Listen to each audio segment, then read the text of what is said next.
दोस्तों नमस्कार। 4PM news network पर 4PM गुजरात पर आप सभी का बहुत बहुत स्वागत है। मैं हूं आपका दोस्त मयूर जानी। दोस्तों हमारे यहाँ जो है ना, ये एक हमारा पूरा जो कल्चर है, हमारी जो परंपरा है, संस्कृति जो है हमारी, उसमें हमारे वहाँ हम सब मतलब पूरे देश की बात कर रहा हूँ मैं, सिर्फ गुजरात की बात नहीं कर रहा हूँ, पूरे देश की बात करता हूँ। मतलब कल्चरली तो हम बहुत सांस्कृतिक रूप से तो बहुत जुड़े हुए हैं ना हम लोग। यही तो इस देश की बड़ी एक मजेदार बात है कि खान पान से लेके हो सकता है कि हम अलग अलग खाना पीना खा रहे हो, लेकिन रिवाज रीति रिवाज से लेके कुछ परंपराओं से लेके बहुत सारी ऐसी चीजें हैं कल्चरल तौर पर जहां पे हम बहुत जुड़े हुए हैं। वहां पे एक चीज बड़ी मानी जाती है कि बड़े बुजुर्ग जो कहते हैं तो उसकी बात को सुन लिया करो। वो जो कि आपसे बड़े हों, जिन्होंने हमसे मुझसे और आपसे बहुत ज्यादा दुनिया देखी हो, अनुभव हो, जीवन को करीब से देखा हो, महसूस किया हो, तो उनकी बात सुनना चाहिए, समझना चाहिए। पर वो आजकल बहुत कम है, वो हम सब जानते हैं। और इसीलिए इसका इसका मतलब ये भी नहीं कह रहा हूं कि जो सब बड़े हैं, सब बुजुर्ग हैं, वो सब कुछ जानते हैं।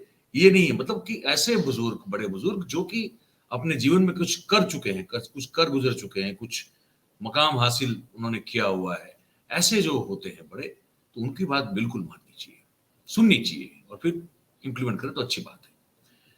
लेकिन ऐसा हो नहीं रहा है, वो बात हम सब जानते हैं। अब ये बात उसी तरह से जो है वो इम्प्लीमेंट होती है राजनीति पर भी। तो राजनीति के एक बहुत बड़े बुजुर्ग हैं जो 50 साल से ऊपर हो गया है उनको राजनीति करते करते। उनका नाम है अशोक गहलोत, जो कि अभी राजस्थान के मुख्यमंत्री हैं। उन्होंने कुछ बात कह दी हमारे आदरणीय प्रधानमंत्री श्री नरेंद्र मोदी को लेकर, और उन्होंने उसमें कुछ जो है उनको एडवाइजेस दी हैं, सलाह दी है कि भले वो विरोधी पार्टी के, लेकिन बोले मैं दिल से कह रहा हूं कि अगर ये कुछ कर ले तो अच्छी बात है, वरना बहुत तकलीफ होने वाली है। तो वो क्या है वो मैं आपको बताऊंगा इस पूरे कार्यक्रम में, लेकिन उससे पहले आप सबसे गुजारिश है कि आप अभी से इस वीडियो की लिंक को हो सके उतना अगर शेयर कर दें, तो हमारी जो ये बात है ये और ये जानकारी देना चाहते हैं, ये ज्यादा से ज्यादा लोगों तक हम पहुंचा पाएंगे आप सबके सहयोग से, आप सबकी मदद से। तो इतना जरूर करें। तो राजस्थान में आप जानते हैं वहां भी चुनाव का साल है ये। और अब क्योंकि वहां पे सचिन पायलट और अशोक गहलोत के बीच में वो खड़गे साहब और राहुल गांधी और सब एक मध्यस्थता करके एक वो मामला पैचअप करवा दिया है। तो पत्रकार जो है हमारे, जो मित्र हैं राजस्थान में, हम उनसे जब बात करते हैं तो वहां का थोड़ा जमीनी ये ठीक है तो हमको बताते रहते हैं। तो एक कल 12 तारीख थी और कहीं चुनावी दौरे पे जा रहे थे गहलोत साहब, वहां उनको हमारे जो चैनल वाले पत्रकार मित्र होते हैं उन्होंने सबने घेर लिया, कुछ सवाल पूछे। उनमें से दो बड़ी इंटरेस्टिंग चीजें जो निकल के आई, मुझे लगा हुआ मुझे आपको बतानी चाहिए। एक उन्होंने कह दिया, ये पूरी एक पूरा एक पूरी गंभीरता से और पूरी एक बात को लॉजिकली आगे बढ़ाते बढ़ाते कहा कि मोदी साहब ये समझ नहीं पा रहे हैं कि उनकी छवि कितनी अब जो है वो खराब होती जा रही है, लोगों में भी और अपनी उनकी पार्टी के भीतर भी। और यही हाल रहा तो हो सकता है कि उन्हीं के खिलाफ विद्रोह उनकी पार्टी में हो जाए। ये बड़ा उन्होंने सोच समझ कर कहा है। राजनीति में जो भी आप कहते हैं, अगर आप पुराने चावल हो, तो मैं कहता हूं कि बहुत पुराने चावल हैं, वो जो भी कहते हैं करते हैं वो बहुत सोच समझ के वो अपना जो पासा है वो फेंकते हैं। पहले मैं सुना देता हूं उन्होंने क्या कहा, फिर उस पर बात करते हैं।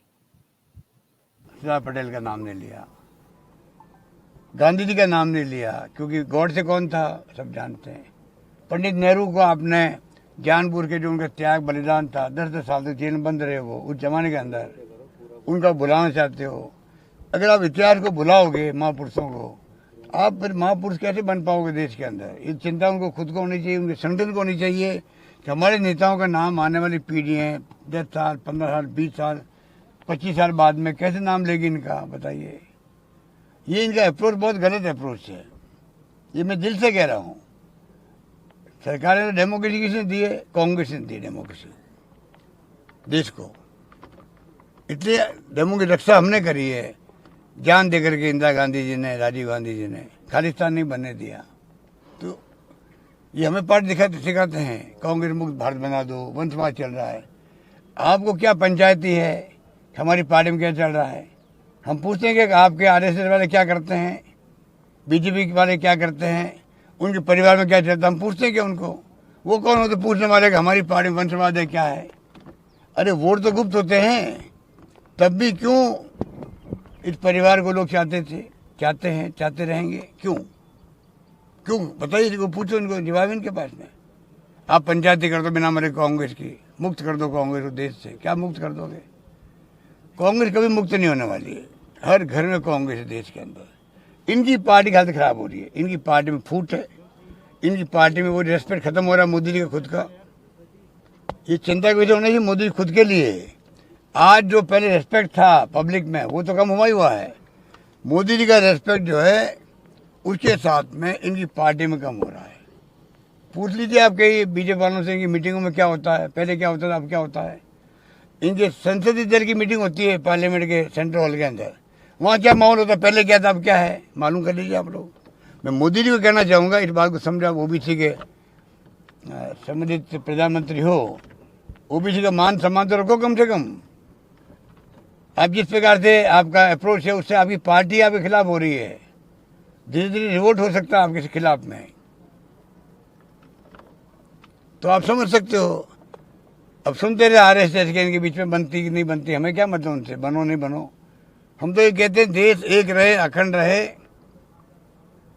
उसके लिए मैं समझता हूँ पूरे देशवासियों, किसी पार्टी के हैं, किसी विचारधारा के लोग हैं, सबको देश प्रेम के लिए, भारत माता के लिए एकजुट रहना चाहिए, मेरा मानना। बस बहुत सही बात कही उन्होंने कहा कि अगर आपको महापुरुष के तौर पर आप चाहते हो कि आपको आने वाली पीढ़ियां याद रखें, तो आप आपके पहले जो हो चुके हैं महापुरुष, उनका तो मान सम्मान रखिए। वो आप रखना नहीं चाहते हैं, आप उनको अनाप शनाप कुछ भी कह रहे हैं। ये सब जो लोग हैं ना, उनको दलगत राजनीति से नहीं देखना चाहिए। एक कॉमन सेंस का मामला है। आप महात्मा गांधी को किसी पार्टी से कैसे जोड़ के देख सकते हैं? आप even for that matter Jawaharlal Nehru को भी, वो न्यू इंडिया का सबसे पहला स्थपति था। वो उनमें और बहुत सारे खामियां होंगी, और हर किसी में होती है, लेकिन उसका मतलब ये तो नहीं कि उस व्यक्ति ने, जब भारत एक देश के तौर पर आजाद हुआ, तब वहां से लेके जब तक जिए 17 साल का उनका शासन रहा, उस दौरान उन्होंने क्या क्या किया इस देश के लिए, उसका फल आज भी हम जो है, मीठा फल हम खा रहे हैं उसका। अब उसको भी विलन बनाने की कोशिश में लगे हुए। आप अब जो आपसे पहले, मतलब सरदार पटेल कोई दलगत राजनीति का हिस्सा कभी हो सकते हैं क्या? वो बड़े लोग, बाबा साहब आम्बेडकर, सुभाष चंद्र बोस, है ना, ये तो वो लोग हैं जो डेमोक्रेटिकली चाहते थे, मतलब ये इस तरह की लड़ाई। और बाकी हमारे बहुत सारे बहुत वीर हमारे जी तो हो गए, वीर और वीरांगना दोनों, भगत सिंह हो, चंद्रशेखर आजाद हो, ये तो बहुत चर्चित नाम है जो आप जानते हैं। ऐसे कितने नाम हैं जो इतिहास में दफन हो चुके हैं, जिनका नाम हम नहीं जानते हैं, जिन्होंने अपने सीने पे गोली खाई है, फांसी पर लटक चुके हैं। वो कितने कितने लोग थे उस समय, वो जो 20s तो 30s का एरा था, कैसे कैसे लोग थे जिन्होंने शहादत दी इस देश के लिए, जिसको आज कोई जानता भी नहीं है। तो वो क्या कोई दलगत राजनीति का हिस्सा हो सकते थे क्या? तो वो बात बड़ी उनकी सही है, अशोक गहलोत की, कि ऐसे कैसे करोगे। और जिस तरह से उन्होंने कहा बात, वो भी सही है, विद इन द पार्टी। अब वो जिस तरह से उन्होंने अपना एक अनअप्रोचेबल एक स्थान बना लिया है, कि मतलब वो बैठते हैं तो उनके अगल बगल में कोई लोग नहीं बैठ सकते। ये किस तरह का है? महात्मा गांधी के आसपास तो छोटी बच्चियां से लेके बड़ों से लेके कोई भी आ सकता था, कोई भी मिल सकता था। उतने सहज व्यक्तित्व के वो धनी थे। महात्मा गांधी की सोच से मेरी, मतलब मैं अगर व्यक्तिगत बात करूं तो मुझे बहुत सारी जगह पे वो ठीक नहीं लगते। वो अपने विषय में है, लेकिन जो है सही, जो अच्छा है, वो तो है, उस पर तो बात करनी पड़ेगी। तो वो जो अंदर एक उनके खिलाफ एक असंतोष का माहौल बन रहा है, वो तो है, और कहीं कहीं जगह जगह पर वो सतह पर दिख भी रहा है। तो ये बड़ी एक बात कही, बुजुर्ग है वो, सबसे बहुत जो मतलब 50 साल ऊपर की राजनीति करने वाले जो इस देश में लोग हैं। नरेंद्र भाई की राजनीति इतनी पुरानी नहीं है। नरेंद्र भाई की राजनीति 2001 से शुरू होती है, है ना। ये 50-50 साल से ऊपर से कर रहे हैं, तो इसलिए वो बड़े हैं और बुजुर्ग भी हैं नरेंद्र भाई के लिए। तो ये जो कहे और सुने तो अच्छी बात है उनके लिए। एक और चीज जो है गहलोत साहब ने कही, ये मुझे लगता है कि उन्होंने मणिपुर वाले मामले में किस तरह से एक प्रधानमंत्री को कैसे बर्ताव करना चाहिए, कैसे बिहेव करना चाहिए, क्योंकि वो प्रशासक रहे हैं ना, वो स्टेट चलाते रहे लगातार, तो उनको सालों से अनुभव है। बड़ी सटीक बात कही है मणिपुर के मामले में मोदी जी के व्यवहार को लेकर, ये सुनिए। इतना बड़ा फर्क है, तब भी वो दवा बोले हुए राजस्थान पर, क्योंकि मणिपुर को डाइल्यूट करने लोगों को। कहाँ मणिपुर जल रहा है, प्रदेश, पूरा प्रदेश जल रहा है। चिंता नहीं प्रधानमंत्री जी को, 2 मिनट का भाषण मणिपुर पे, प्रधानमंत्री जी को भ्रम हो गया कि देश समझ नहीं पा रहा है। देश बहुत होशियार है, देश के देशवासी बहुत ही रॉबस्ट कॉमन सेंस रखते हैं, हर चीज़ को नोट करते हैं वो लोग, और कभी माफ़ नहीं करेंगे इन लोगों को। जिस प्रकार आपने मणिपुर को लेकर जो आपने मैसेज दिया कंट्री को, 2 मिनट का भाषण दिया मैंने सुना है, ये अच्छी बात नहीं है। उनको खुल के आधा घंटा बोलना चाहिए था। हमने क्या क्या स्टेप उठाए हैं, बेसिक प्रॉब्लम क्या है, प्रॉब्लम कैसे खड़ी हुई, पहले भी दंगे हुए थे बताते वो, मान लो कांग्रेस राज में दंगे हुए थे वही बताते वो, पूरा कम से कम गंभीरता दिखती उनकी। देश, पूरा देश जो है चिंतित है जिस प्रदेश के लिए जहाँ आग लगी हुई है। क्या पूरे देशवासी अपेक्षा नहीं करते प्रधानमंत्री जी से कि आप कम से कम बताओ देश को भाई वहाँ क्या हो रहा हालात? आज भी हम लोगों को नहीं मालूम, हमें भी नहीं मालूम है। मुख्यमंत्री कह रहे हैं 100 से अधिक धोरे पहुँच चुके हैं, यहाँ पर हजारों FIR दर्ज हो रही है, मेरे हाथ में कुछ नहीं है। तो आप उसके बाद में कुछ नहीं कर रहे हो, आप राष्ट्रपति शासन लागू कर देते तो वो तो आपके गवर्नर ही तो है, आपके एडवाइजर होते, आपके शासन आपका ही होता, तो क्यों नहीं आप ये कदम उठा रहे हो वहाँ पर? वो तो आप जानो ज़्यादा, कम से कम उठाए नहीं उठाएंगे मर्जी है।